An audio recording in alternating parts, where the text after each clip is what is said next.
Prom season is upon us in more ways than one. While high schoolers are getting all decked out and heading to the school gym or a local event hall, Boston's SpeakEasy stage company is bringing the prom to the rest of us. The Prom, the musical, that is. The show follows 4 washed-up Broadway performers who descend on a small Indiana town where the prom was canceled because a student announced she'd bring her girlfriend as her date. You are not alone. I am as gay as a bucket of wigs. A bucket of wigs. And I have come all the way from New York City to save you. We are going to have a rally tomorrow. There are going to be banners, choreography. Excuse me. Shame! Shame on you! Shame!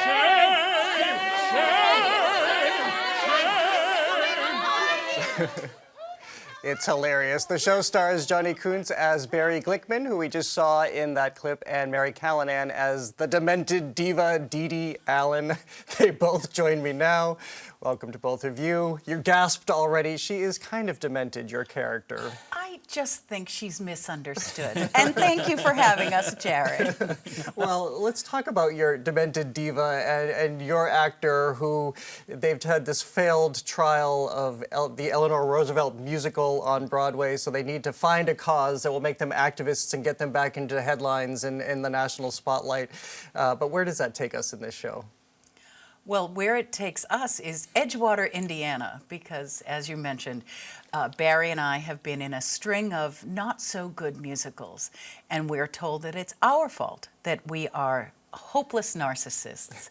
So the 4 of us with our fabulous manager, so there's really 5, and I don't like, we'll just say misfits from Broadway. We descend upon Edgewater, Indiana to help a young 17-year-old girl who wants to take her girlfriend to the prom.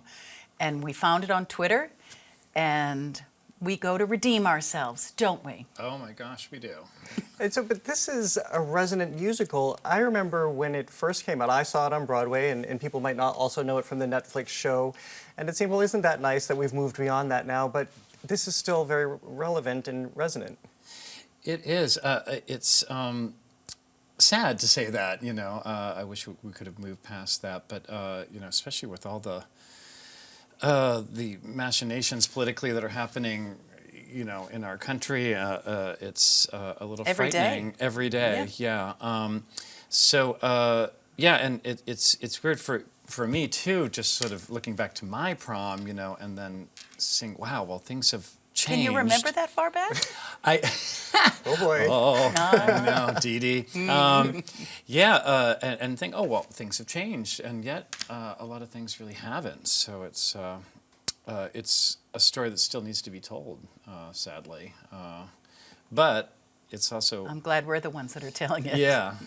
Well, and you two are veteran actors of Boston area stages, and I was surprised I put together that this is really the first time that you have worked together. Yes. So what was it like to find the chemistry? Oh, to me, it's answered prayers or dreams realized, because I've been such a fan of Johnny's work all these years. And vice versa, yeah. And we worked together once in a box office, but that doesn't count. That was 1,000 years ago. But the show that nobody saw. That is correct, because that was a show. But when we got there, we just hugged it out and said, we can't wait for this game to start. And we've been having a blast. And so as you look at yourselves as actors, and then you look at the characters that you're playing, all right, maybe you don't like the term washed-up actors, but maybe over-the-top actors. How do you get into that character knowing that this is your profession?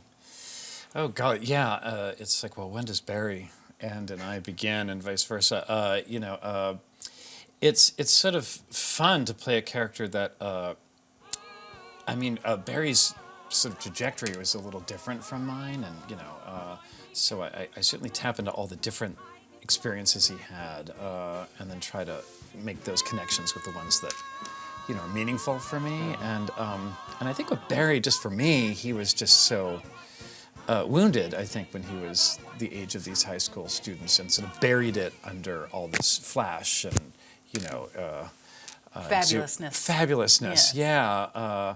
And, you know, went off to New York and just sort of forgot his whole life. But I think going back to Indiana sort of awakens, and seeing Emma and really making that connection, like,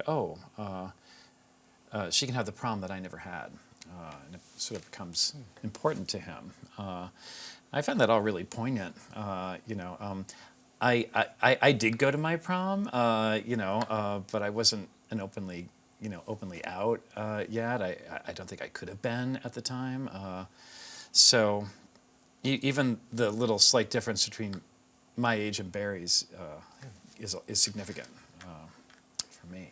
Barry, I want to ask you, you are also appearing again on Boston stages after going to Broadway. Yes. Which I have always been struck by what you did, that you were here, you had a fantastic career here, but you decided, I haven't done it all, and you made this decision later than most people might make that decision to make a go at New York, and you made it happen. How do you look at that moment and the conviction it took to do that? I look at it first and foremost as grateful and incredibly, if not lucky, just was the door opened and I ran right through it. It was a team decision with my husband that said, you've done great. Do you have any other thing that you might want to do? And I said, well, sure. Everyone that ever sang into a hairbrush when they were 10 years old. And he said, well, now's the time. You just came off tour. Why don't you try? And through a series of incredible cosmic, the door opened. I hadn't been in New York only 9 weeks. I had no agent. And You didn't even have an agent. I didn't realize that. yeah, it was magical.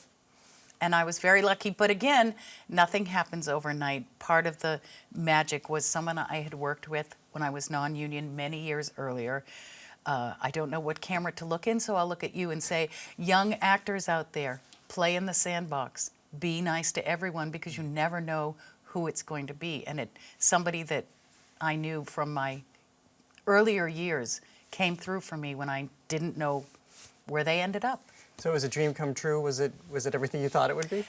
It turned out to be pretty darn fabulous. And I won't say that I'm done, but the pandemic brought me home to Boston, and I'm lucky enough to be able to, again, the cosmic thing of Paul Dagneau wanting to do this particular show at this particular time with this particular crew of people, and I just happened to be home for it. I'll never not stop being grateful because it's great. And the people that play the teenagers in our show are unbelievable. So talented. Unbelievable. They are talented. Please do 10 minutes on that. But I'm going to disrupt all the sweetness now because I have a question here I wanted to ask you. You have a line in the show about at a moment where they all need to get publicity, these actors, but they don't want to go on PBS because nobody watches PBS. That's your line in the show. That's your line in the show. And yet you're both sitting here with me right now on PBS. I'm so glad you brought that what's up, that Jared. about? Well, there is a line in the show where your show and all shows like this are referred to as smart TV. That nobody watches. That's the rest of the line. No. Johnny, go ahead and tell these nice folks what your line is. I believe it's Jeff Bennett. It yes. is Jeff Bennett. It's definitely not you. Yes, and Jeff Bennett. Well, I can. If you give me a couple months, I can get Emma on Jeff Bennett. I was like, oh, no one watches PBS. You might as well have her sit down with a rock in a box. Is the line in the Now, show? see, you're laughing. I'm laughing.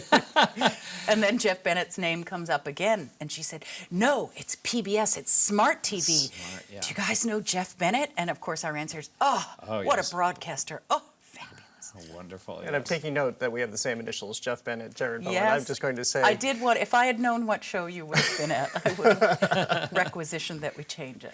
Well, final quick question. I know that even though in Massachusetts we've had same-sex marriage for a very long time now, people are accepting it. I'm wondering what audiences are like, because I know that this has been staged in other places where it has changed people's views, or it's made them understand same-sex attractions and why this love exists and why it's pure. And I'm wondering if you've had any of those experiences yet in the run of this show. Well, I think we had one. Yeah. We are coming to you live from a very early matinee this morning where we had some school children, and that's always a turkey shoot, let's call it that, that you're never sure what you're going to get. And this morning, those students were sobbing and laughing, and I thought, ooh, please, oh, please. And at the end, they were cheering, literally cheering for these two prom goers, and I thought, if we can convince some high schoolers who have nothing better to do except to throw people down, I don't. John? Well, I was going to say the same thing. Pretty much at a certain point in the play, in the second act, we just hear the audience just audibly weeping, out of the darkness. And it's just so moving to us to hear that, because it's... Because love is love. Yeah. And, bullying is wrong, and love is love. Yeah. And why pick on the younger people? Yeah. So...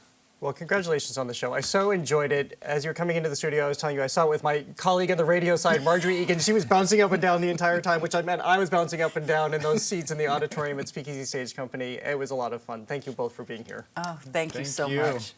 The Prom is running now through June 10th at the Calderwood Pavilion in Boston's South End. For tickets and more information, go to bostontheaterscene.com.